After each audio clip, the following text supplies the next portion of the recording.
La création d'Endurance, ça remonte à quelques années déjà, 2011. Comme je fais des défis sportifs, donc je ne peux pas les faire je dirais, dans le vide, on a décidé de créer cette association justement pour récolter les fonds pour les personnes qui sont dans le besoin. On a aidé des enfants, on a aidé des personnes en difficulté depuis donc, toutes ces années.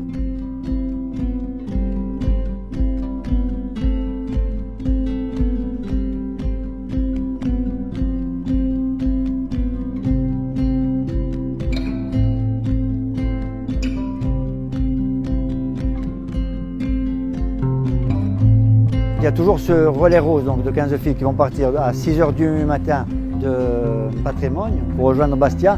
Et on a greffé autour une course à part entière, qui est chronométrée, qui est avec des relais de 8, des relais de 4, des duos, des run and bike et des solos.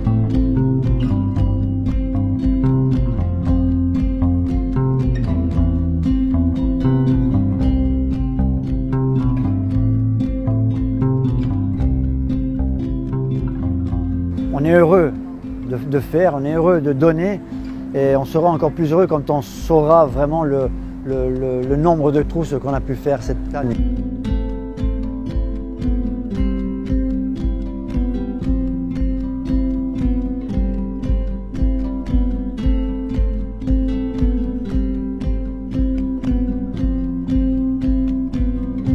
Je suis tombée malade il y a 2 ans, j'ai été diagnostiquée en 2020.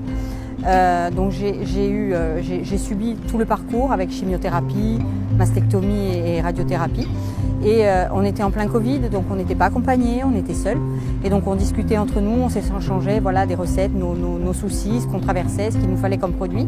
Et je me suis rendu compte qu'il y avait des femmes ici chez nous à Bastia qui n'avaient pas les moyens de s'acheter des produits qu'il nous faut absolument pour traverser la chimiothérapie. C'est des traitements qui coûtent très cher mais qui ne sont pas des options.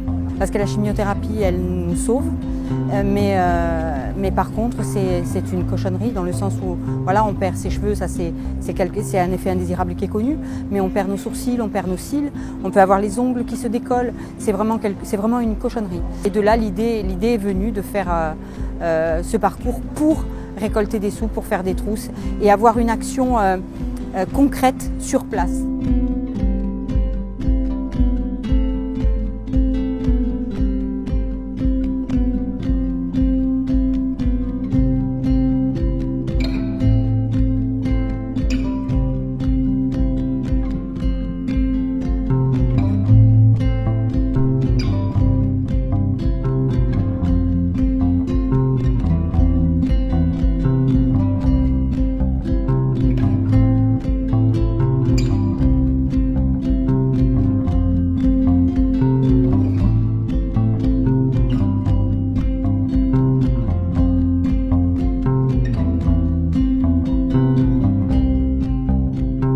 Il ne faut pas sous-estimer le pouvoir du dépistage. Il faut se faire suivre, il faut être à l'écoute de son corps. Il ne faut pas y penser qu'au mois d'octobre, il faut le faire, il faut y aller.